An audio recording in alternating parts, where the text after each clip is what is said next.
Hi, I'm Carrie Rollwagen, and welcome to Infomedia's training on blogging. This training is called Be a Better Blogger, the Surprising Magic of Content Calendars.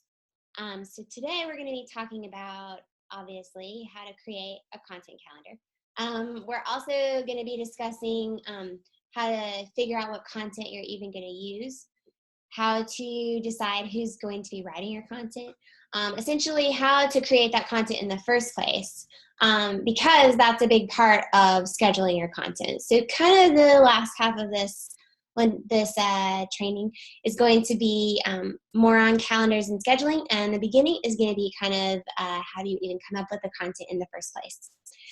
So I'm here with Infomedia. You can see that above my head here. And we do a series of Lunch and Learn trainings. Here's the Lunch and Learn. We do one basically monthly here in Birmingham, Alabama. So if you're based in Birmingham, you can come to a Lunch and Learn in person. You can find our website, infomedia.com, to figure out what's coming up next. But we are trying to record these as webinars as well, so you can share them with whoever you'd like. So today's training, well, first of all, let's talk about me, I guess. My name is Carrie, and I'm Communications Director here at Infomedia. That means I schedule and plan our blogs, I write some blogs, I direct our team.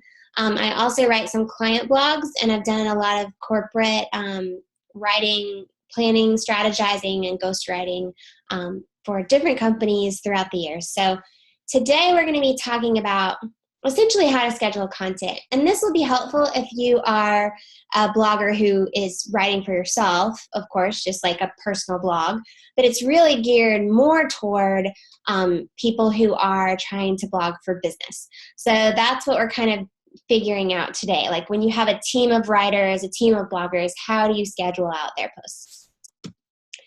Okay. If you'd like to take notes, of course, you're welcome to or you can take notes however you'd like. But if you want to sit back and kind of just absorb the information, you can also get the slides on this training videos page we have set up. So if you go to infomedia.com/training videos, you'll see the video. It might be where you even got the video in the first place, but if not, you can go there, and there'll also be a link to where you can look at the slides, so you can review the material. Also take a look at what other training videos we have up. We've done last year's Lunch and Learn program as well. So there's actually another one that I did on blogging that kind of gets more into the nitty-gritty of how do you brainstorm topics, and how do you use SEO in your blog effectively, and that kind of thing. So that's all up on the website, and you can download that or actually just watch that at any time. All right, so let's get into our topic for today. Being a better blogger. So here's the thing about blogs. People think they're easy. We all think they're easy. It's a little word. It seems simple. I mean, it sounds casual. It should be easy, right? We also have all seen bloggers or heard about bloggers who, just write about what they had for breakfast and basically make thousands of dollars or a salary or whatever. And so we think, oh, it's so simple. And if you're a personal blogger, maybe that's true. Often it's not true for personal bloggers either. But for a corporation or a business, it's even more difficult. Because if you have a lawn care business, you're probably not just going to wake up in the morning and blog about what you had for breakfast. You want to coordinate your blog to be on brand for your company. You want to be promoting the things that your company is promoting. You want to be reaching the right clients. So it actually gets a lot more complicated. And I think the trouble is a lot of times we don't schedule in time or labor to do blogs properly because we think they're so easy. And then we get into it, and most of us have been in that situation where we get into a blog and then we're very excited about it. We think we're really going to be fine. And then 4 months later, we haven't blogged at all. So that's what we're trying to avoid here. So usually blogs seem really easy before you've done them. Then you try to do them and they seem really hard. It seems like you're never going to get this right. And so then you kind of give up. What I'm here to say is, yes, it's harder than it seems in the outset. But if we put a little planning into this, if we make room in our calendars, then we can really find the time for this. And all I'm saying is that we should take the ideas that we use in other parts of our business and apply them here. So for example, if I'm trying to get, I want to have a conversation with one of our developers here at Infomedia. And I just think, oh, I'll see him in the hallway and, I'll ask him the question. Then maybe I don't see him in the hallway. Maybe he's working from home this week. Or maybe I see him, but we end up talking about Star Wars or something, and then I never get my question asked. So instead, I'll just put it on our calendars. I'll put a short meeting, 15 minutes on our calendars, and then I know that happens. Or maybe I don't put a meeting there. Maybe I just put, talk to Jonathan about this, about this topic on a certain day, so I know that it happens. That's all that we're doing with blogs. We're saying, let's put a little foresight into this. Let's put a little scheduling behind it, make a calendar, and then things actually happen instead of us just assuming they'll happen naturally and then them never happening. Okay, so let's jump in. First of all, we want to look at what we're even working with. And this is going to determine, we can't really schedule our content if we don't even know what that content is going to be. So in the next few slides, we're going to be talking about what your core purpose is, what your goal is, and what resources you have to work with. I hope you have a cup of coffee. It's afternoon here, so I really need one. Okay, first, what's your core purpose? If you've ever been to one of my trainings or you've heard one of my trainings before, I've probably mentioned Simon Sinek's TED Talk, Start With Why, because I think it's fantastic. It's 20 minutes. It's very easy. It's free to watch. Just Google it. I very much recommend that you watch that. Finding your core purpose will just help you figure out the core messaging of your company. Now, this is different from your company's mission statement, because your mission statement is gonna be for your whole company about why you make the products you make, or provide the services you do, what clients are looking for. It's going to encompass all of that. Well, your core purpose is related, but this is essentially for marketing reasons. What are you communicating to clients that the core of your company is? And he has a really great illustration about if you can figure out a core purpose that is communicating with people on an emotional level, you're just going to have a lot more brand loyalty. It's going to be great going forward for you. So figure out your core purpose first and make sure all your marketing, including your blog, suits that purpose. Okay, and if you've already started blogging, it's okay. You can kind of redefine your core purpose now. I mean, if you haven't started yet, definitely do that exercise, but it's never too late to start looking at that. Okay, so a blog can do lots of different things. A blog can promote products and services, boost your local search, etc. A blog can do everything that we see on this screen. But if I went to, say, my boss, Jason, and said, okay, Jason, which of these is your priority? He would say, all of them. Well, that's not super helpful. Because the thing is, your blog can do, it can do different things, but it's better if you can focus on one and say, this is the goal of our blog. And yes, some of these other things are going to happen secondarily, but if you're trying to go in each of these directions at the same time, you're not going to do any of them well. So I would determine what's your goal here? What's the main thing that you want your blog to do? And that's going to determine what kind of content you write about. So for example, if you want to promote your product or service, then obviously you're going to do blogs about that. But if you want to boost SEO, then you're going to want to invest in a keyword list that has the powerful keywords you want to use. And then you're going to want to create content that's crafted around those keywords. So that's a little bit different strategy. If you want to build local search, so for example, in Birmingham, Infomedia is in Birmingham, Alabama. So if we want to build local search, we want to be blogging about things that happen in Birmingham so that we can use the words Birmingham, Alabama a lot without it sounding weird. So that's going to establish kind of what our content is on that front. If you want to reach out to new clients, you want to be sure that you're explaining who you are, what your company does all of the time, so a new client doesn't just jump in and get really confused because they don't know who you are, they don't know how to contact you, etc. So you want to make sure you're laying that foundation all the time. On the other hand, if your main goal is to reach out to current clients, then you may not want to talk as much about how to get involved in the first place because they might get tired of hearing the same thing over and over and over. So essentially, figure out what your main goal is and go after that. So at Infomedia, for example, our main goal is to reach out to current clients with our blog. That's the main thing. We have a really robust support department. Our support department is what sets us apart from other web development companies in a big way. So reaching out to those current clients who are still working with our support team and calling them all the time, that's our strategy. That's what we really want to do with our blog. So that's our primary goal. And we want to make sure that all of our blog content is feeding that goal. Now, our secondary goals are probably going to be to boost local search and to boost SEO. So that means, so with local search, we do want to talk about Birmingham, Alabama a lot. So that creates our, also, changes our content, because there are Birmingham, Alabama events that we're going to cover that, yes, they do apply, they do serve our current clients, and they do connect with what we do here at Infomedia, but if we weren't trying to boost local search, it may not be something we would cover. So like Tech Birmingham is a tech-related conference that happens in Birmingham. That's an ideal thing for us to cover because it's reaching our current clients and it's helping us with our local search as well. And then maybe third, we want to boost SEO. So we do all the things on this list. We try to do all the things on this list, but we know that the number one thing we want to do is to reach out to new clients. And even if we had a number two, that would be to boost local search. And that helps us a lot in deciding which blog posts are going to go up and which ones we're going to skip. All right, we also want to look at what resources you have available. So you might be confused because you think, I thought a blog was free. Everybody tells me the blog is free. Well, yes, technically it's free to publish a blog. But if you're having your employees write the blog for you, that blog isn't really free because you're paying the labor to make it happen.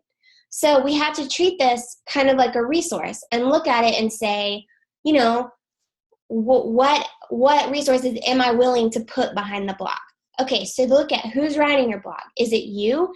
And if it's you, do you like to write? Is it like pulling teeth? Do you need to really schedule some time in for it? If you hate to write, is it even worth you writing your own blog? Is it better to hire a ghostwriter? Or is it better to use your team of people that you have on staff? Look at how often you can publish. So when people ask this a lot, how often should they publish a blog? Well, to get the best, what I would say, ideally, it's good to publish a blog every day or at least 5 days a week. But a lot of us don't have the time for that. And to some extent, the payoff has diminishing returns eventually. The biggest thing is to be consistent. So here at Infomedia, we try to blog twice a week. That is where our sweet spot of the resources that we're willing to put behind it and making it still consistent. I would say if you're unsure of how often to blog, shoot for once or twice a week. That's usually pretty doable.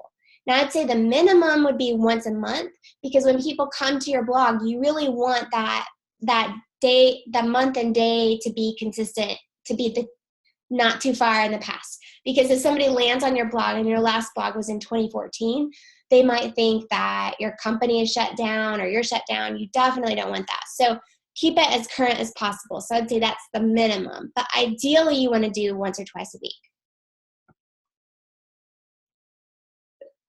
Okay, sorry, I'm going to have some water as well. All right, are you willing to pay people to blog? There are people you can hire. We can put you in touch with them at Infomedia who will write your blog for you, write it so it sounds like you're writing it. If you really don't want to deal with any of this, you can always do that. Just give us a call. But a lot of people want to look at their current employees for blogs. That is not necessarily bad, but if you're doing that, you just want to make sure you are giving those employees the support. Make sure they don't hate it. Make sure they have time in their schedules and they're being paid to do it, and you're not just trying to sneak it in and pile it on top of everything else they have to do. Where are you going to be getting photos? Blogs work really well if you have photography. Now you can use stock photography. There are some free photography sources you can use. We actually have a blog up on the Infomedia blog pretty recently, I think in March 2017, that actually links to some of our favorite free photo sources, so you can check that out. Or you can take your own photos with your iPhone. But whatever it is, think about it. Don't plan to take all of your own photos if you hate taking photos, or if you've never taken a photo. Don't assume that you're going to like it. Like, test it out and see before deciding on that as your strategy. How long can your blog be? Google actually recommends that we write really long blogs. It likes that. But not all of us have the resources for that. So here at Infomedia, our blogs are usually maybe 500 words, something like that, because that's what we have the resources to do. Because you don't want to just write a long blog post that also says nothing. That's really bad. So if you want to write long posts, that's fantastic. But make sure you're supporting actually getting that content together. Okay, so next let's talk about coming up with content. How do you even figure out what you should be writing about? Okay, we're going to talk in this section on what's going on in your company, what's going on with your clients, and what's going on in the world. Okay, so when it comes to your company, this is the first thing to think about. And I know it seems really obvious, but some of us forget when we're planning what we're going to be blogging about, we forget to look internally at the things that we need to promote for our company. And really, that's the core of what you want to talk about.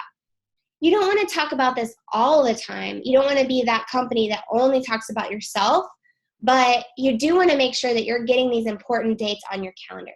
So those important dates, there are things like product releases. That's obvious. When I say culture posts, I mean like internal culture. For example, I'm actually recording this webinar on May the 4th, which if you're a Star Wars fan, you know is Star Wars Day. And here at Infomedia, we make a big deal of that. We bring in food, we play movies while we're working. It's a lot of fun. And so I'm going to post about that. So I posted about that on the blog. We'll post about that on social media. So those things that are a big deal in your company, feel free to put those on the blog, even if they're not straight up related to what you do. People really like seeing that kind of thing. So if one of those is coming up, make sure it's on your blog calendar as well. You also want to you can do employee profiles. This is something that you can get a lot of content out of and just do it, do one once a month or something like that. Don't forget to spotlight your core products. I think a lot of times we get so excited about the new things coming out that we forget to talk about those old favorites that new readers to our blog might not know about. So talk about those. Share how-tos, frequently asked questions. I always say, if you're trying to figure out what to blog about, ask your support department. Or if you're a brick and mortar and you're a little smaller, ask the people who are ringing up your customers, what are people asking you? What question do you get? The same question over and over. If you're getting that, then that's like a free focus group. You're basically seeing people are telling you what they want to know. So answer that question in your blog. You can also go over tips and auxiliary uses and auxiliary material. That kind of means just like, if something is kind of related to your business, but even if it's not 100% related, then it's still worth talking about. So for example, here at Infomedia, we might blog about something Google's doing or something Apple's doing. And it's not necessarily a product that we sell, but it's still going to be of interest to those customers that we're trying to connect with through our blog. Okay, speaking of that, think about serving your customers. A lot of times as part of a business, we get so wrapped up in what we need to communicate that we don't think about what our customers want to hear. And you're only going to have success as a blog if you can communicate those things that your audience wants to know. So what are those things? It might be instructions and training. Again, how-tos, FAQ, that kind of thing, tips. Some of these are the same. But look at also like new uses for old products. People really appreciate that. The people who have those old products might appreciate it. Also, people who are buying your products new are going to appreciate it because they're thinking, oh, look, this company, these products have longevity. And this company is going to be with me through the life of my product. They're just not going to drop me as soon as I buy something. And just reasons to love your product. Just make sure you're connecting with what customers are responding to and what they want to hear. And use things like Google Analytics. Use the analytics on your social media. See what's getting likes and comments. Also see what sells more and see what your customers are telling you that they love.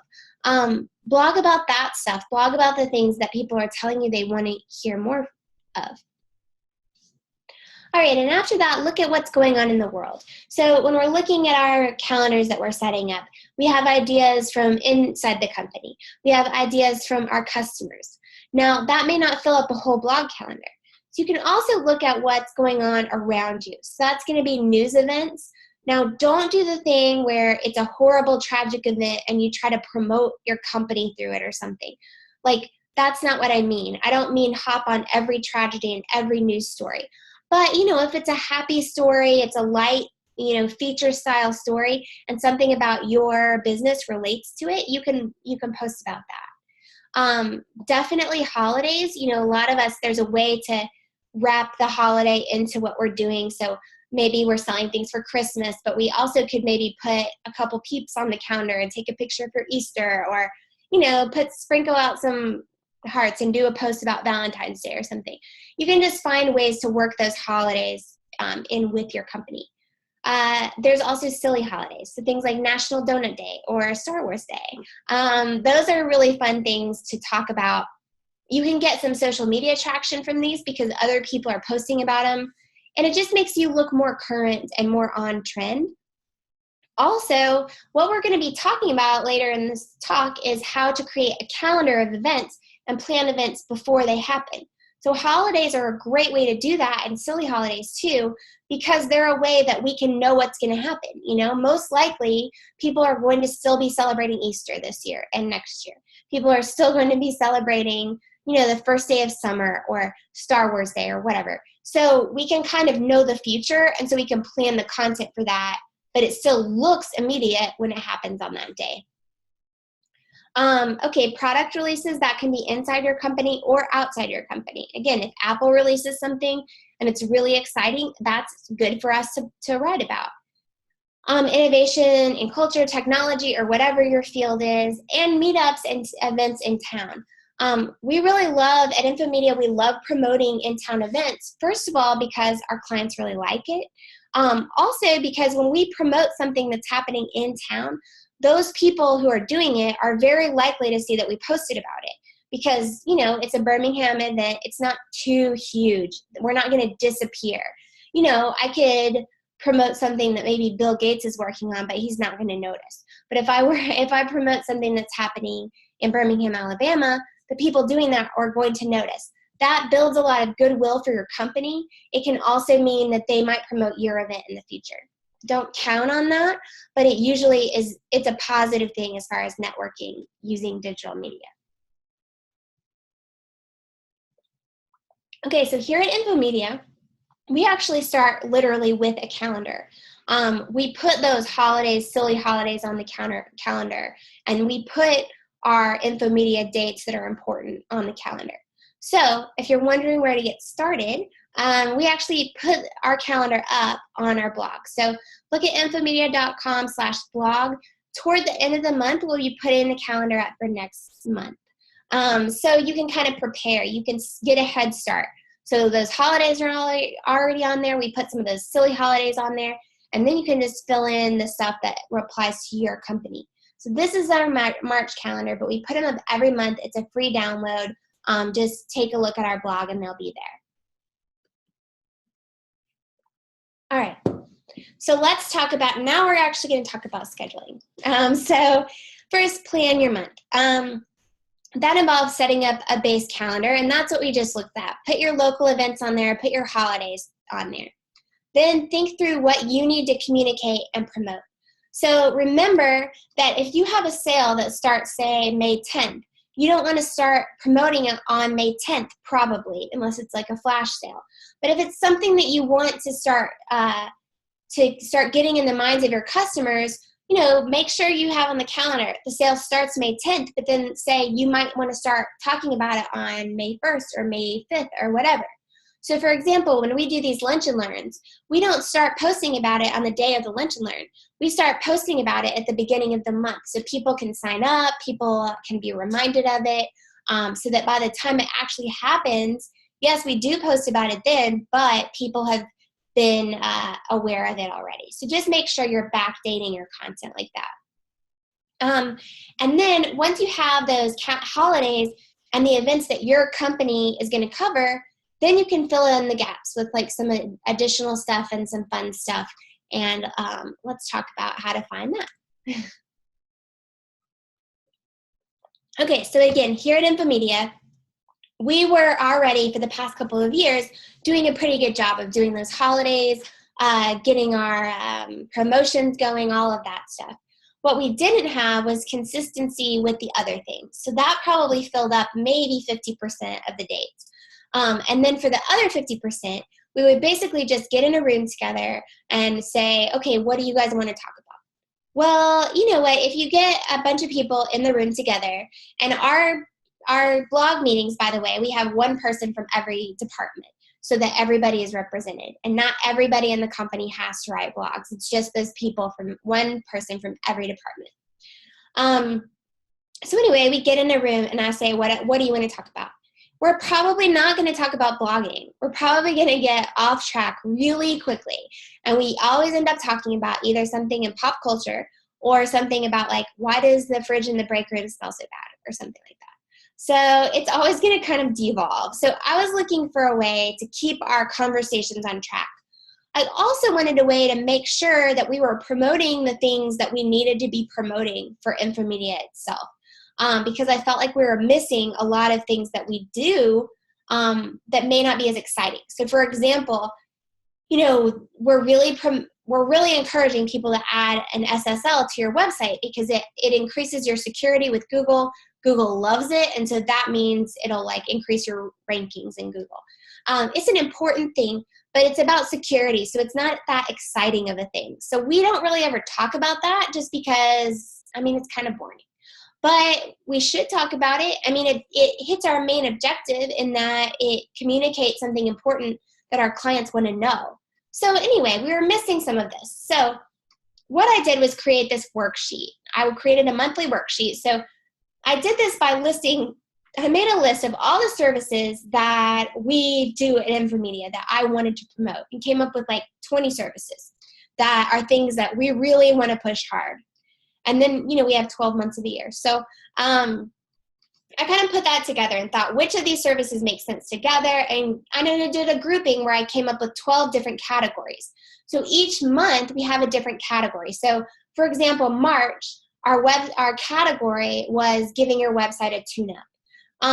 So for us here at Infomedia, we also have the Lunch and Learn schedule. Well, we determine the Lunch and Learns based on what you guys who are watching and people who come to the Lunch and Learns tell us you want to hear. So I had this list of services. I had a list of Lunch and Learn topics because this is what you guys had told us you wanted to hear. And then I have 12 months. So first, we have Lunch and Learns maybe 8 or 9 months of the year. So first I basically matched those up with the services, and those worked pretty well. And then the other months I put some of those other things like security on the extra open months. Now, if you make a list of your services that you want to promote, and maybe it comes to like 30, well, you know, you can do a new one every 2 weeks, or you can group them together so they make thematic sense.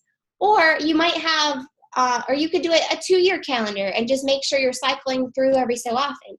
Or if you say, well, I really only have 6 services, well, that's totally fine. Nobody's saying that it has to be 1 month and it has to be 1 year. You know, if you have 6 services, maybe you cycle over every 6 months, or maybe you just make every service last for 2 months. You know, so make this work for you. There's no right way to do it. But basically, the idea is to create a calendar that's themed so that you're not missing big pieces of what your business does.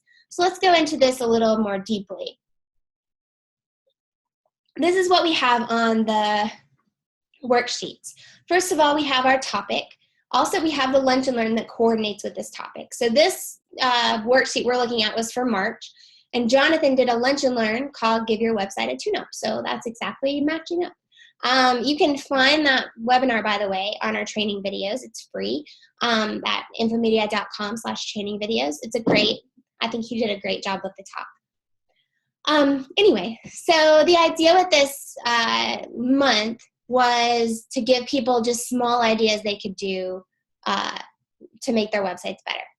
So for every month, I give them the topic and the Lunch and Learn. I also talk about sites that do this, that perform well at this topic that we might want to spotlight. I talk about an Infomedium we might want to profile. And then I have the services that we want to promote. So for example, well, this is all an example, right? So as far as services go, it's very good for your web page if you can link within your blog. So say you write a blog about, you know, a lawnmower that you sell, and then you link to the product on your website about that lawnmower. Or maybe you link to your about page or something like that. Internal linking is a great thing to do. And at Infomedia, we wanted to be doing more internal linking, especially to our services pages. But we have so many services that when our blog writers sat down to actually write a blog, first of all, they have work to do already. They're already not used to writing necessarily. So they're writing the blog, and then they're having to think through, of all of our services, what do I want to link to? And it just wasn't happening. It was too many steps. It wasn't happening. So here, because we've themed it, I can say, here are just a few services pages that you can choose from to link to. So it's just easier. Now, they can always link to a services page that's not on this list. The point of this list is just to say, here's a quick, short list. They're just a lot more likely to use it so that our internal links are happening more and more often. The same thing with SEO. So if you ever worked with search engine optimization and SEO, you know you have your keyword list. It's probably huge. You know, it's probably several pages. It's a spreadsheet. It's kind of difficult to look through it and understand it all the time. And again, our blog writers are busy. So what I did, instead of saying you have to go through our entire SEO packet every single time, I pulled out a few that apply to this month's topic and said, hey, try to use these in your blogs. Now, does that mean, again, that they can't use another word off of the SEO? No, of course they can. But this is just saying this is a quick, kind of a cheat sheet for getting those SEO words in easily. So we were just looking at the March worksheet, so I wanted to show you some of our March content. And the idea behind this concept of coming up with a theme every month isn't that every single blog is going to look like a theme to your customers.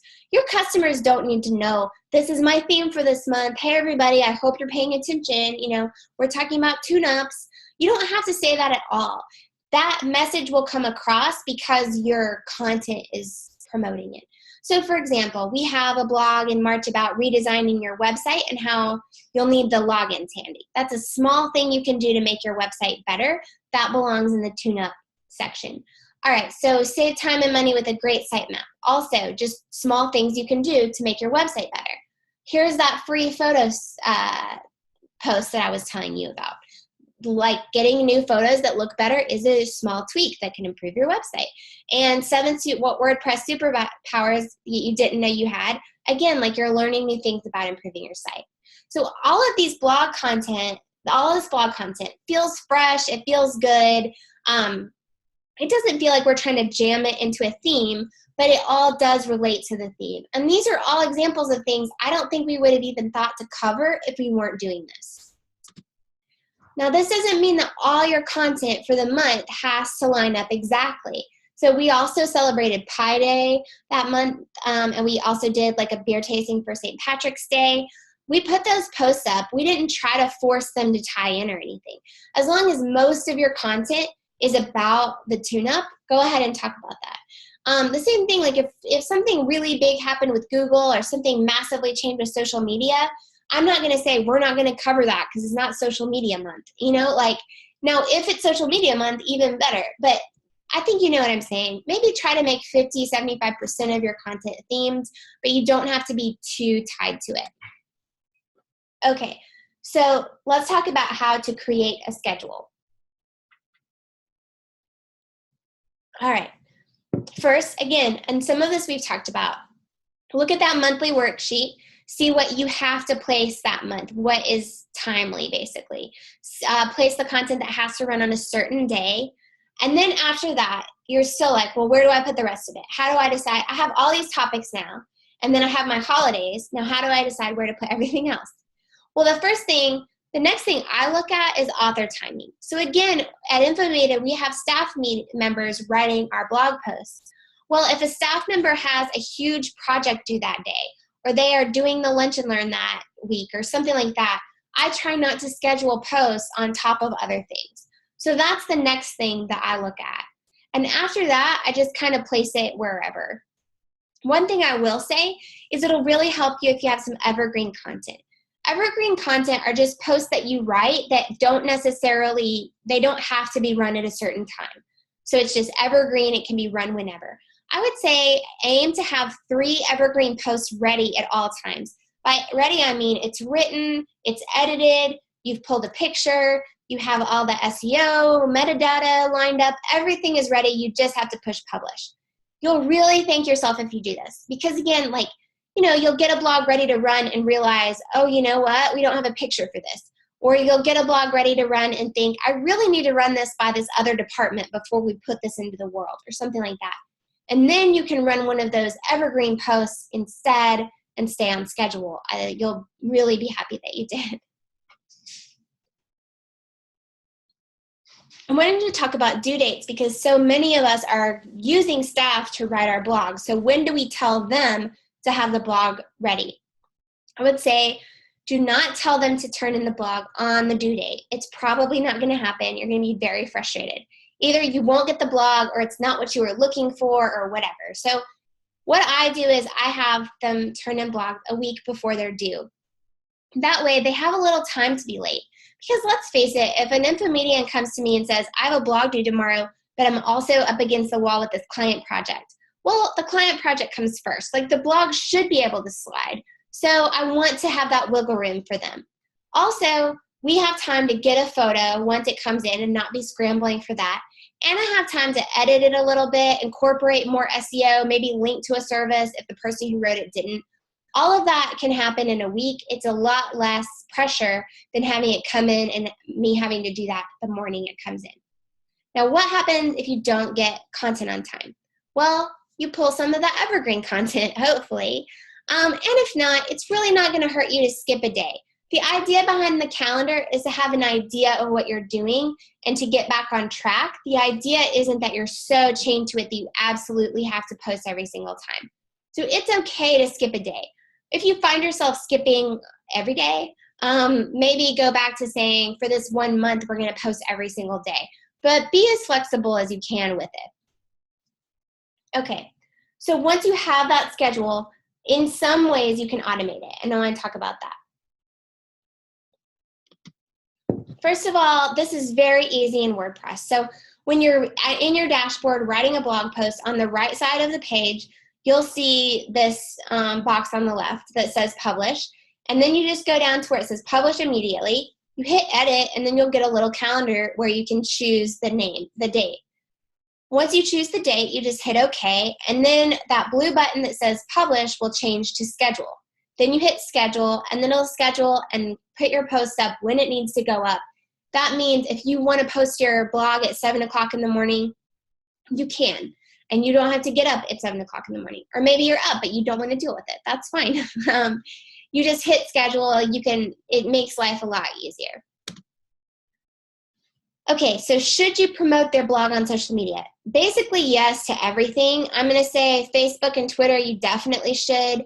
LinkedIn, really, yeah, you should do it on LinkedIn too. Instagram, maybe, but mostly links on Instagram aren't live. And even the blog links that you can pay for, I don't know that there's a ton of traction there. Now, I wanted to say beware of scheduling on social media. So you have, and this is what I mean by that. Okay, so you have the WordPress scheduler that we just looked at. So you say you've scheduled the blog, you're going to be on vacation, and you scheduled the blog to run on Tuesday. So you posted you scheduled your blog to run, say, at 6 a.m. on Tuesday. Now, some things like Facebook and Twitter can also be scheduled. You can schedule a Facebook post using Facebook. There's a scheduler in a Facebook, and if you have a business account. And on Twitter, you can use this thing called Hootsuite. So just download Hootsuite. You can get a free version, and then you can schedule the post for Twitter. So what a lot of people do is they say, I'm going to post my blog at 6 a.m. using WordPress, and then I'm going to say use Twitter and Facebook to post that URL out at 7 a.m. So it's like the blog auto post and social media auto post. Now, I would not do that. What we do at Infomedia is sometimes I write a placeholder post, but I don't put the link in, and I don't make it so that if it accidentally went up without the link, it's okay. The reason for that is when we sub out content, like say we have a blog post that's supposed to run on a certain day. so many times we end up pulling that for some reason. We'll sub it for something else, or maybe we decide to run it at like noon instead of 7. So many times something goes wrong and something changes. And when somebody sees that Facebook post or Twitter or tweet and goes to your blog, then they get a 404 error. Like, people really hate that. So as far as my best practices, I don't schedule social media posts to promote scheduled blogs. Now, that's up to your own comfort level. You might say, I feel completely fine doing that. I'm just saying I've seen it done wrong so many times that that's not what we do here at InfoMedia. I'm not saying don't do it. I'm just saying be very careful if you do. If you guys have questions, the slide was left in from the live post. You obviously can't ask me right here, or you can ask, but I can't answer. But feel free to send us questions on our Twitter, Facebook, Instagram, anywhere. They'll make sure those questions get to me. And again, you can find today's slides at infomedia.com/training videos. We're really excited about being able to provide these videos. So if anybody else in your team you think would benefit from this talk or any of the other talks, or if you want to share it on social media, we are so happy if you want to do that. You can also get the slides from today's talk there. All right, here's what we have coming up for the rest of the year for Lunch and Learns. If you're in Birmingham, Alabama, then we would love for you to come there at Innovation Depot, and we will give you lunch as well. And if you're not in Birmingham, then we are trying to put these webinars up on the corresponding topics. For most of them, within 2 weeks of the actual live link. So your webinars will be ready in at least 2 weeks. There are a couple we may not be able to provide as webinars, but we're going to do our very best to provide as many as we can. So thank you so much. If you want to leave us a review, I would love it. It's on Google+. Just leave InfoMedia a review if you'd like. And again, you can get in touch with us anytime from our social media. Thank you guys so much for being with me today. I hope this has been helpful, and I hope you are able to create a blog calendar that makes life a lot easier for you. Again, you can find that post about photos and our blog calendars on Infomedia at infomedia.com/blog. And you can find me all over the internet at Carrie Rollwagen. So thank you so much for being with me today, and happy blogging.